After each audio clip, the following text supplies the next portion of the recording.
Are you interested in incorporating video as a part of your sales outreach?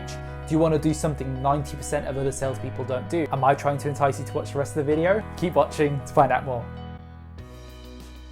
What's going on, sales family? It's Fairhead from Sales Unveiled once again, helping slash through all of the misconceptions around sales and side hustles and giving you some practical advice you can use in your day-to-day roles. So one of the things I've been noticing over the past couple of years is the massive increase in the amount of videos used in sales outreaches. That being said, not enough salespeople are using video in their sales approaches. The truth is, implementing video in our sales approach can be one of the most powerful things we can do as salespeople in 2021 to help us stand out of the competition and close more sales, which is good.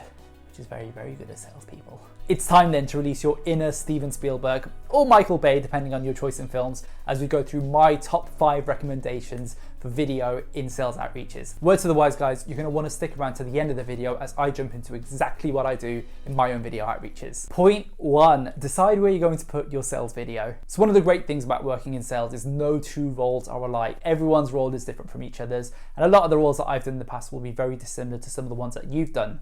As such, our sales cadences are massively varied, and so implementing video at the most effective steps is going to be vital to our success. So where are the best places to put video in your sales cadences? In my opinion, there are 3 main places. Before you start your cadence, during the first email, or in your second email. Let's go into why. Before the cadence starts. So how exactly are you meant to send a video across to a prospect before you've even sent them an email? Well, nowadays, due to the advent of technology, there are things like video cards that you can send out to your prospects in the post where they would open it, receive it, and just play the video there and then on the spot. That being said, this option isn't viable for a lot of businesses if they don't have the budget to afford this, or if you're sending this over to organizations that might have really stringent recycling policies, so just keep that in mind before you decide to go down the video card route. Option 2, sending the video in your first email. So this is the option that I prefer doing the most. I think single-handedly, this is the biggest reason why my outbound sales emails have had a massive increase in read-through rates, response rate, because a lot of other people on the marketplace just aren't making good enough impression in that first email, and adding a video in there really separates you from the pack. And option 3, sending the video in the second email. So for a lot of us working in sales, we know that there's usually a bit of a hump in the middle of your sales process or your sales cadence, or whatever you want to call it. This usually happens because we run out of steam a little bit throughout the sales cycle. So adding a video in the second email can really boost up your chances of hearing back from your prospect. So in my experience, there are a couple of areas that you want to avoid when sending out videos in your sales cycle. This would include things like over LinkedIn or through a breakup email. In my experience and my colleagues' experience, unfortunately, these haven't revealed the results that we want to, and it usually works better when you send a video near the first half of the sales cycle. Point 2, what are you going to say? Guys, if you can take one thing away from this video, please make it be this point. When you're doing your sales videos, please make sure they are short and to the point. We're not making Lord of the Rings here, guys. We're not doing any extended editions. We want to make sure that it's short, about 30 seconds to 1 minute to give you a good ballpark figure. Point 3, decide exactly how you're going to record your video. So guys, a lot of us put a lot of unwanted attention on this aspect. We really should be focusing on the content of the video rather than what we're actually going to record it on. But once we've decided that, it can be very, very simple. Let's not overcomplicate it. A little bit of an insider Sales Unveiled behind the scenes type thing, I guess. All my videos are recorded on my phone, and it looks okay. Add a couple of lights in the back and it looks pretty good. But if you want to level up your video production, there are a couple of good things that I like to use as well. So all my videos are actually done on my Mac, which is around here somewhere. And I like to use Photo Booth in there. It's a fantastic tool. It's very easy, and it allows you to kind of edit the front and back end as well, which is very interesting. Another really great tool is actually Vidyard, which is purpose built for salespeople to record sales videos. Although one of the issues I do have with Vidyard is it doesn't actually allow you to edit the videos there and then on the spot, but it does have some other benefits, which we'll come to a little bit later on. Word to the wise though, I do prefer using my phone for a couple of reasons, mainly being that the camera quality on most iPhones, most Android phones is usually going to be a lot better than it would be on even Macs and general webcams. So you might want to invest in a webcam if you do decide to do that. Another great option there, guys, is also just make sure you're looking directly at the lens like I'm doing right now, as opposed to looking over here. I mean, look how weird it would be if I looked somewhere else. Hello, my name is Fairhead and welcome to Sales Unveiled. See, doesn't hold the same weight, does it? Point 4, editing. Guys, there's a reason we want to keep our videos short, and that's because editing is a literal pain in the butt. I mean, hemorrhoids. Am I right? The truth of the matter is the simpler your videos are, the easier they are going to be to edit. And there's no point over editing your videos, adding loads of graphics and all these kinds of things, because it can be a little bit distracting to prospects actually. You'd rather be a little bit more personal, where they can actually build a bit more of a relationship with yourself and actually see who you really are, as opposed to sort of throwing loads of marketing bits at them. Now, I personally like to edit all my videos on iMovie on my MacBook.